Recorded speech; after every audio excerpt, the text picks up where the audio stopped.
بسم اللہ الرحمن الرحیم۔ اے اپنوں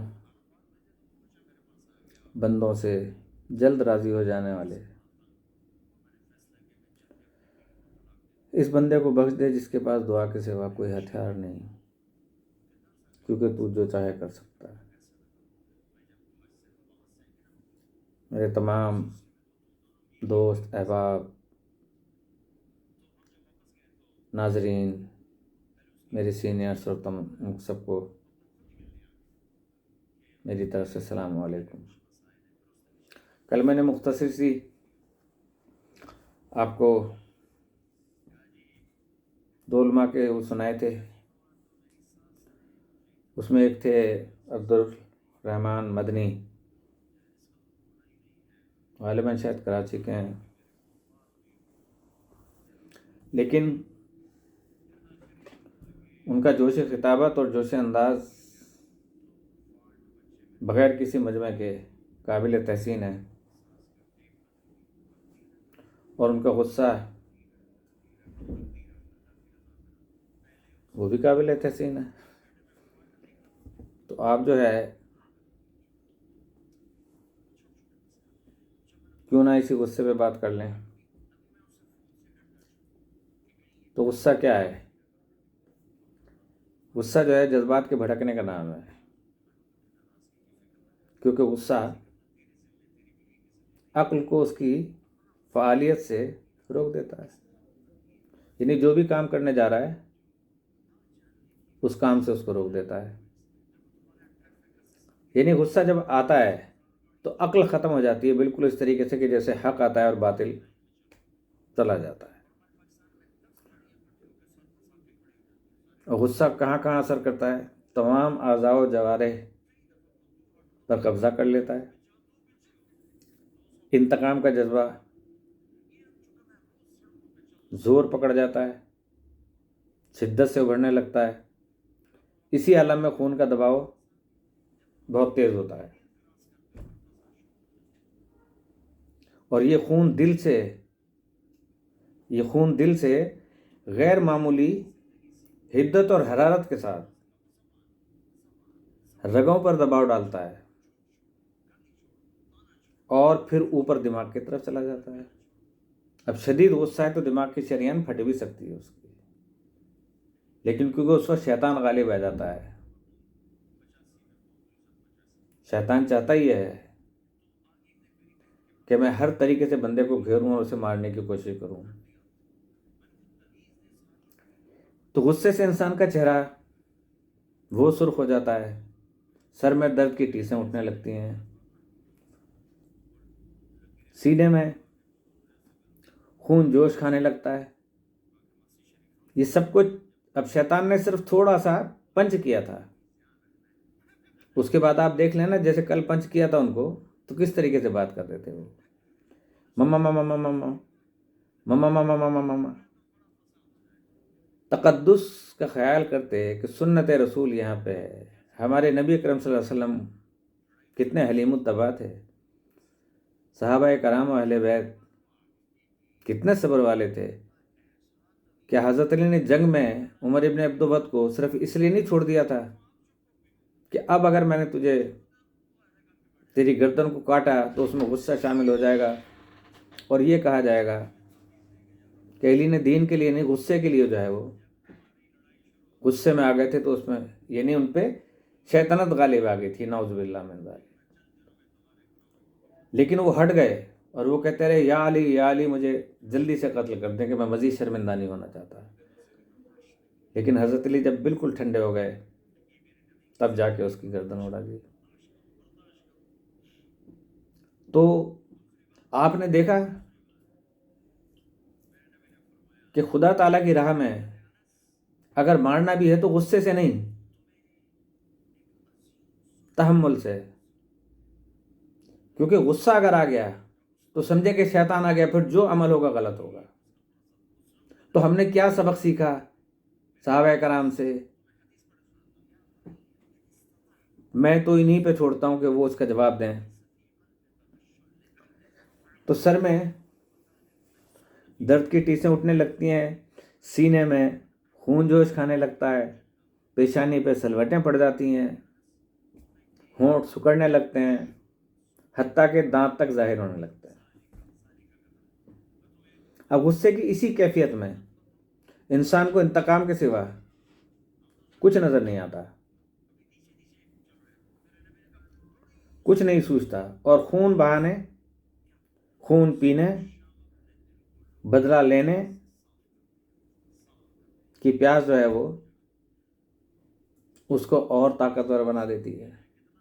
یعنی شیطان مسلسل لگا ہوا ہے اس کو پیچھے پیچھے کہ لگے رہو۔ آپ کوئی تعریف کسی کی کر رہے ہیں، چیخ چیخ کے کر رہے ہیں، تعریف کر رہے ہیں، سمجھ میں آتی ہے بات۔ نفرت کا اظہار کر رہے ہیں تو سکون سے کریں، شیطان کو اپنے ساتھ شامل نہ کریں، دین کی باتوں میں، کسی سے منافرت کی باتوں میں۔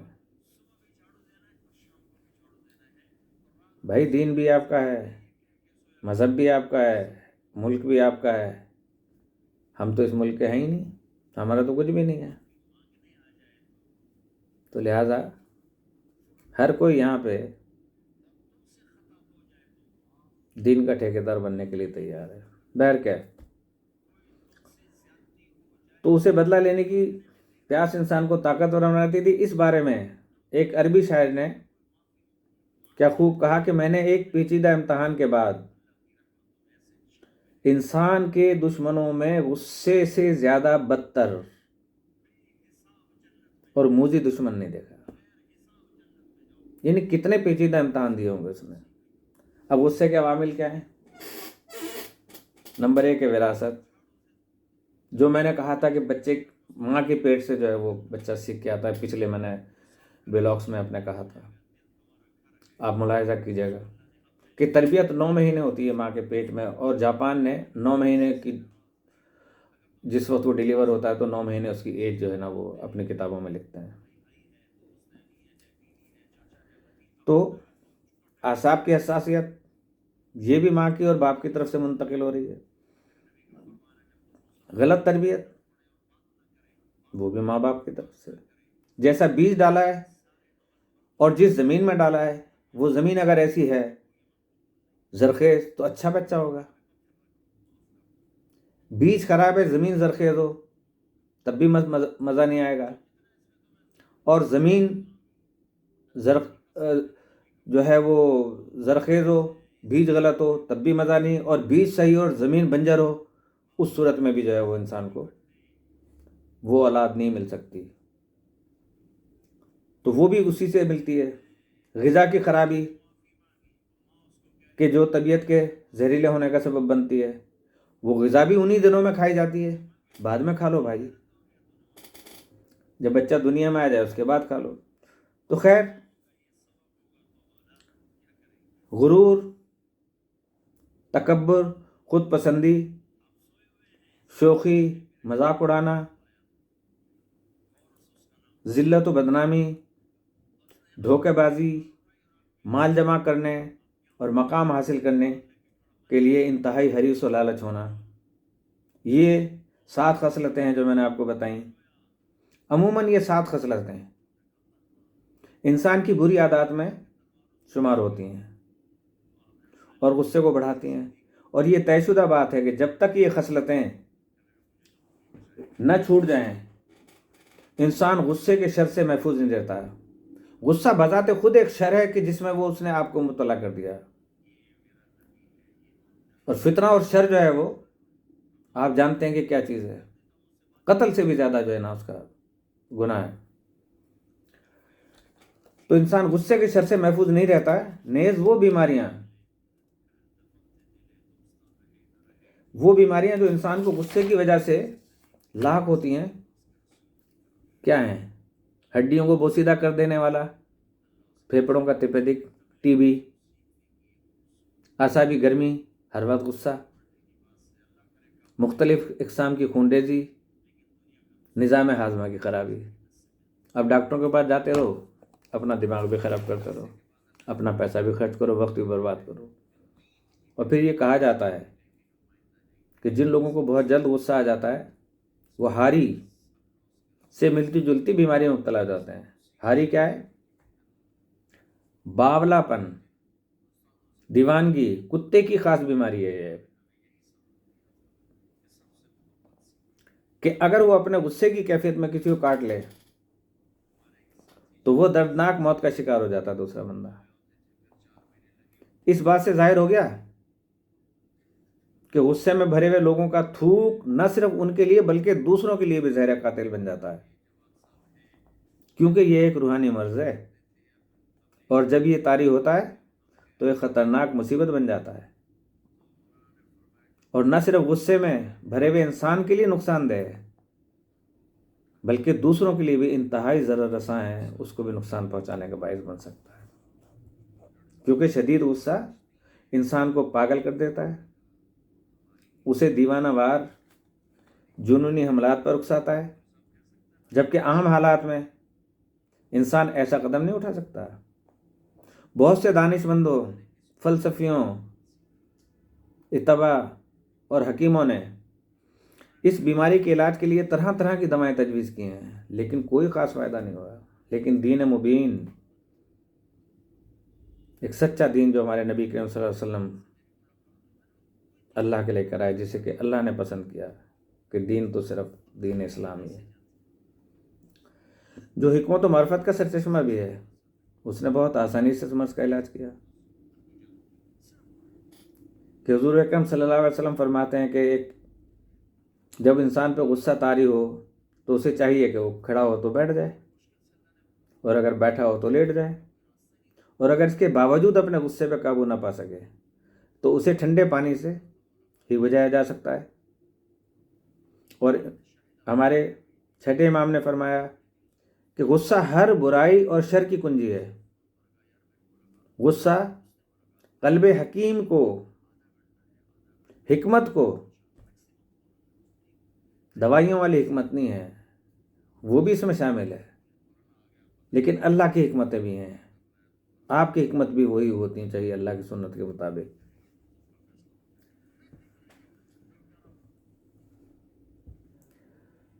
کہ حکمت کو تاریکی اور ظلمت کی طرف لے جاتا ہے وہ۔ جب کوئی اپنے غصے پہ قابو نہ پا سکتا ہو تو اپنے ارادوں کو عملی جامہ نہیں بنا سکتا، غصے میں کیا بنائے گا بھائی؟ نمبر 4 فرماتے ہیں کہ بردباری تمہاری بہترین مددگار ہے، تمہاری دوست ہے، مددگار ہے۔ نمبر 5 کہتے ہیں کہ جس کا غصہ آشکار ہو، جس کا غصہ ظاہر ہو جائے تو اس کا حسد بڑھتا ہے، اور جس کی حرص و حویث بڑھتی ہے تو اس کی عقل کمزور ہو جاتی ہے۔ اب آپ نے دیکھا کہ غصہ کیا ہے؟ ایک جگہ پہ غصہ ضد ہے نا، کہ ایک جگہ پہ ارشاد فرمایا، کلام پاک میں ہی ہے، کہ ایک جاہل مرد میں اور مردہ موت میں کوئی فرق نہیں ہے، کہ مردہ اگر مر جائے اس کو بٹھانے کی کوشش کریں پھر لیٹ جائے گا، ہاتھ اس کا سیدھا کریں اگر اکڑ گیا ہے پھر وہیں پہ پہنچ جائے گا۔ اب مانتے رہیں ان کو۔ جاہل کی اور غصے والے کی بھی صفت ہے کہ ضد پہ آ گیا، اکڑ گیا، شیطان ہو گیا، تو اب اسے بٹھائیں گے کھڑا ہو جائے گا، لیٹائیں گے بیٹھ جائے گا، سینسز ختم ہو جاتے ہیں اس کے۔ بہرکیف میں تمام اپنے دوستوں سے اور بالخصوص اپنی ذات سے بھی، کیونکہ میں تو سامنے جو نظر آ رہا ہوں میں وہ نہیں ہوں، میں تو ترجمان بنا ہوا ہوں، اس وقت اپنا ترجمان بنا ہوں، تو میں اپنے آپ سے بھی التجا کر رہا ہوں کہ اللہ پاک ہمیں اس غصے سے، اس آگ سے ہم سب کو محفوظ رکھے اور برد و تحمل عطا فرمائے، اور ہمارے تمام زوما جہاں جہاں ہیں. ہم تو بہت چھوٹے سے ہیں، کیا ہیں، کچھ بھی نہیں ہیں، لیکن اپنے منہ سے بڑے الفاظ ادا کر رہے ہیں ان کے لیے کہ وہ بھی صبر و تحمل سے کام لیں.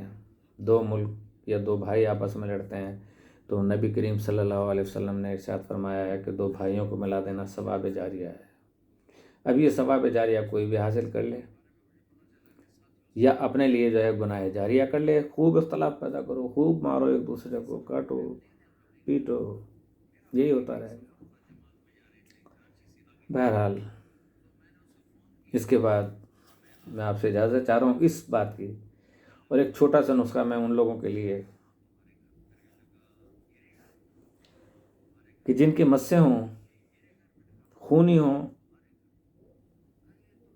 یا کانچ آتا ہو، یا حاجت کے بعد خون کے قطرے آتے ہوں، جسے کہ ہم بواسیر کہتے ہیں. سب سے پہلے اپنی قبض دور کر لے وہ. لیکن جو میں عمل آپ کو بتانے جا رہا ہوں بہت ہی آسان ہے. آپ نے 20 روپے کے کڑوے جو، جنہیں کالا جو بھی کہتے ہیں، آزمانے کے لیے جس بھی پنساری سے آپ لیں، چبا کے دیکھ لیں. اگر بہت زیادہ شدید کڑوے محسوس ہوں وہ والے لے لیں آپ. اس کو آپ گرائنڈر میں پیسیں، خوب پیسیں، اور پھر اس کو بعد ململ کے کپڑے سے اس کو چھان کے بالکل میدا بنا لیں، تاکہ وہ جب میدے کی شکل میں ہوگا تو اس پہ شہد کی مدد سے یا تازہ پانی کی مدد سے کالی مرچ جتنی گولیاں بنا لیں. لیکن ایک ایک قطرہ کر کے شہد ڈالیے گا کہ جتنی دوا ہے اس کو اس میں گوندیں. جب گون جائے گونتے رہیں وہ جذب ہو جائے گا. زیادہ نہ ڈالیں کہ وہ بالکل ہی پتلی ہو جائے. پھر دوسرا قطرہ ڈالیں، پھر تیسرا قطرہ ڈالیں، اسی طرح پانی کا، اسی طرح شہد کا. تو وہ گولیاں آرام سے بن جائیں گی، 18 20 25 30 بن جائیں گی. اور آپ جو ہے نا 10 دن کے اندر جو ہے نا اس سے نجات پا جائیں گے، اس بیماری سے. اس کے بعد جو ہے ایک گولی صبح خالی پیٹ تازہ پانی سے کھا لیں. بواسیر جڑ سے ختم ہو جائے گی، شرمندگی ختم ہو جائے گی بحکم تعالیٰ کہ وہ شفا دینے والا ہے. یہ جو جنس ہے جو کہ یہ بھی اللہ تعالیٰ نے پیدا کی ہے، اس میں بہت بڑی حکمت ہے. اس پہ عمل کریں اور انشاءاللہ تعالیٰ آپ دعا دیں گے مجھے. 20 روپے میں آپ کو یہ چیز جو ہے نا اگر بھی نہ ختم ہو، مجھ سے شکایت کیجیے گا. نہار منہ چھوٹی سی، ٹھیک ہے. تو آج میں زیادہ ٹائم نہیں لے رہا. آج ٹائم میں نے سامنے رکھا ہوا ہے، 18 منٹ تو ہو چکے ہیں. بہرکیف اس دعا کے ساتھ کہ اللہ پاک ہم سب کو بردباری اور حکمت خداوندی سے روشناس کرائے اور ہم میں تحمل اور صبر پیدا فرمائے. بچھڑے ہوئے بھائیوں کو آپس میں ملائے، بچھڑے ہوئے رشتہ داروں کو آپس میں ملائے، دشمنیوں کو ختم کرے، مسلم امہ کو اکٹھا کرے. تمام مسلم ممالک ایک جان مٹھی بن کے جو ہے وہ دشمن کے سامنے سفارہ ہوں. تو پھر انشاءاللہ فتح، اللہ تعالیٰ نے کہا نصر من اللہ فتح قریب، تو فتح پھر ہم سے دور نہیں. اسی کے ساتھ کہ میں آپ سے دعا کرتے ہوئے کہ اللہ پاک ہم سب کی جان و مال و عزت و آبرو کی حفاظت فرمائے، ہمارے رزق میں اضافہ فرمائے، اور ہمیں تمام ناگہانی آفات سے بچائے، اور تمام جن و انس کے شر سے محفوظ فرمائے. ہمارے بچوں کو، آپ کو، ہمیں اور تمام بیماروں کو صحت کاملہ و عاجلہ و بابرکت طول عمر عطا فرمائے. اور جن کے بزرگ اس دنیا سے جا چکے ہیں اللہ پاک ان کو اعلیٰ علین میں جگہ نصیب فرمائے. السلام علیکم ورحمۃ اللہ وبرکاتہ.